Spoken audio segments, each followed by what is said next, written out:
Ekiri embalala kibi nnyo abantu abamu batandise okuba nti basikayo ebipande bya Palaso okubijja gyabadde abitimbye kwogera ne banners okuzituula wansi mpola mpola.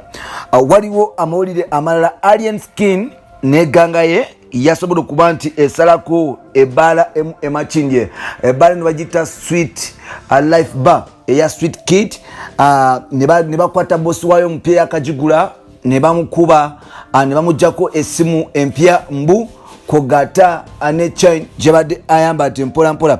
Ate nga ne mu malala Palaso final amaze n'okuba nti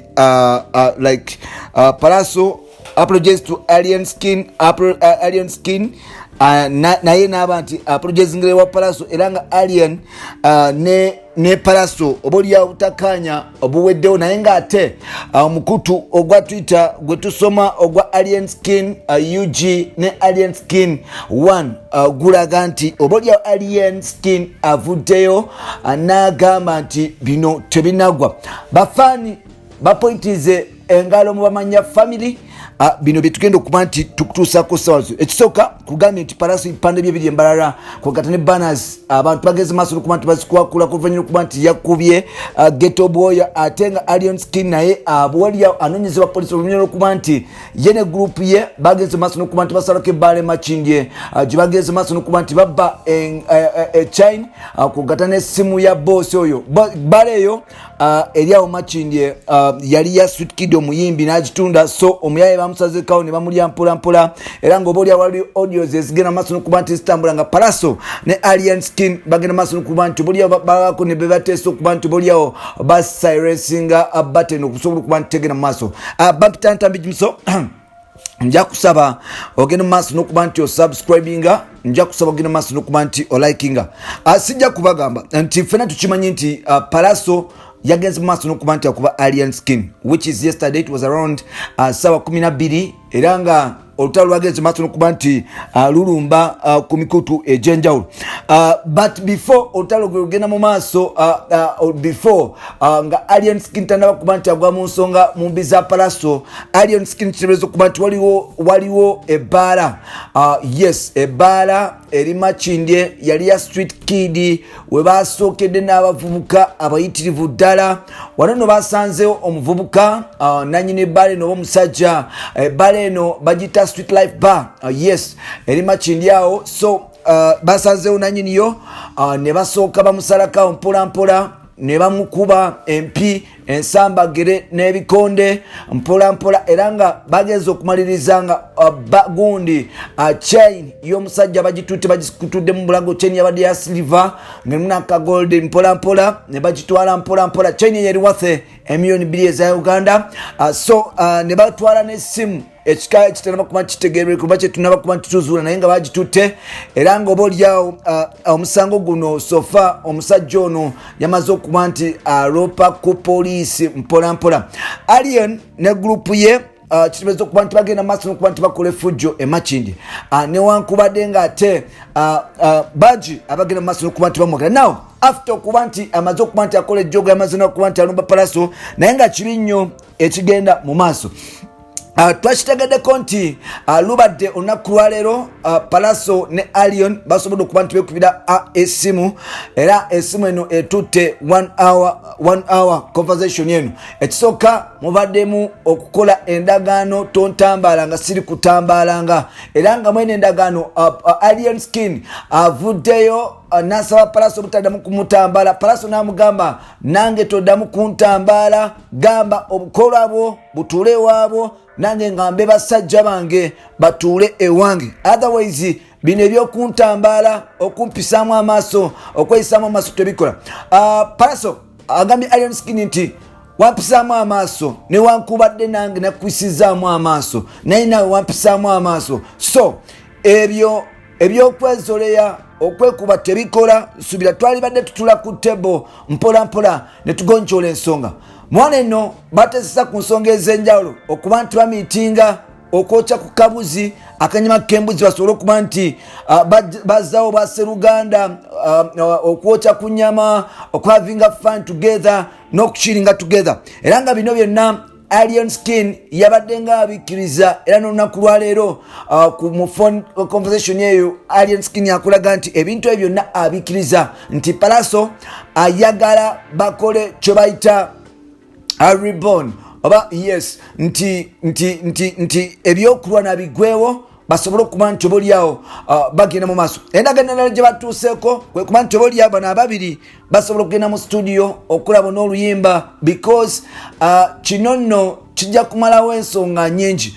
Allien ne Pallso bagamba nti okulwana tekijja kukola makulu wabula bizinensi esuubira nti esobola okugattako mpolampola naye byonna birina okujja biki nga buli omu amaze okuba nti amanya boundary ye n'okwetondera banne mpolampola. Waliwo amalwere ge tufunye okuva embala lunaku lwa leero nga bagenda mu maaso n'okuba nti oboolyawo batimbulwayo ebipande ebya Pallso bunyina okuba nti oboolyawo bagenze mu maaso n'okuba nti bawulira amawulire banambala nti omukungu okuva e Kampala Kafribos alina Love Fest concert yagenze mu maaso n'okuba nti asabula munne ndugu wa ghetto. So abantu oboolyawo abakyamu bagenda mu maaso n'okuba nti bakozesa advantage eyo okusobola okuba nti bahatinga Pallso.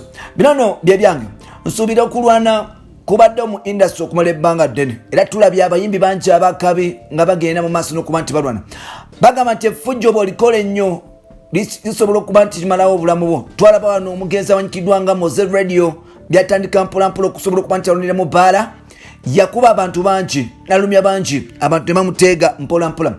Tulaba Pallso avudde mu kulwana tulaba Allien skin abadde aze akuba abantu nti bino ebintu bibiri singa oboolyawo Allien Pallso yakozeza Allien namubawo nnyo singa kati Allien olw'effujjo zembuyaga esikunta. Ekirala abayimbi be Uganda omuze ogw'okutambula n'ababbi mu gukomye nti okutambula osanga omuyimbi Allien skin for now isanted lwa Kuba just Kuba nti yagenze mu maaso n'okuba nti atambula n'abayaye ne babba ebbala ly'omusajja ne balimalawo nti bw'otumulira abayimbi abamu ku saidi z'Ekamocheyo waliwo omuyimbi amanyikiddwa nga Zexi naye abantu bagenda mu maaso n'okuba nti bakomplainingako mu mbeera bweti nti abayaye bagenda mu maaso n'okuba nti babba abantu using his face. So bino ebintu birina okuba nti bikoma mpola mpola. I think Allien olunaku lwa leero avudde nakakasa ku mukulu gwo gwa Twitter n'agamba nti newankubadde ebyo byonna babituuseeko ne Pallso naye Pallso tasuubira nti wakuwona asuubiza okukola heavy revenge. That means nti byonna bye babadde boogerako babadde babyogerako kusanyusa amatu gaabwe essaawa zino nga konyi ebiseera biri bye yali asanyusako Museveni oba nga El Shabab bwe yali ewaddemu UPDF ne AMISOM akabanga nti tuwumulemuko naye nkomawo. Allien asuubiza okuba nti alumba Pallso mu mbeera yonna yamusuubiza okuba nti amusikuba n'okuba nti amumalawo. Pallso agamba me I'm ready for everything, come do whatever you think, come do whatever you like. So to me nsuubira kyekiseera abantu okukola mu music industry. Allien si muto, Allien aweze emyaka 18 nze siwagira violence tosobola kuva eri ng'ogenda kuba buli omu ate Pallso naye kyakoze si kituufu ekyokuba nti obaolyawo opanishinga oba revenginga through system gye tugezaako okuba nti tulwanyisa eya violence.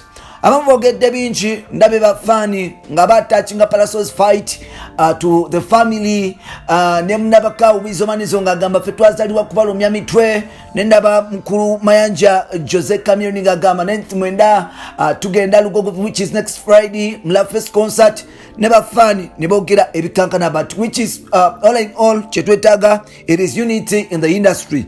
Allien ne Pallso nsuubira kyemukoze kyamagezi okuba nti mutuula ku meeza ne mugonjoola ensonga but if you twist that battle to the next level then one of you mbalayira omukuuma ajja kutta munne but at the end of the day bwota omuntu fera tukimanyi nti obulamu bwo ogwera mu makomera oba naye basobola okutta and like you have family to care about, you have people to cater for. So mbasaba bakyali bange mukomye effujjo kambalageko ebintu ne audios ezigenda maaso okuba nti zilinkinga ebifaananyi ng'abaana b'embala bagenda maaso okuba nti bajjayo ebipande bya Pallso n'embeera bwetyo nga bwetambula mu kibuga Mbarara ne mu kibuga Kampala comments ez'enjawulo njagenda maaso okuba nti zibalagako mpolampola era mwebale kuba nti mutuuliza. Nja kusaba eggwe wenna ogende maaso kuba nti osubscribinga olikinge then tusobole okuba nti tutambula fina maaso mpolampola.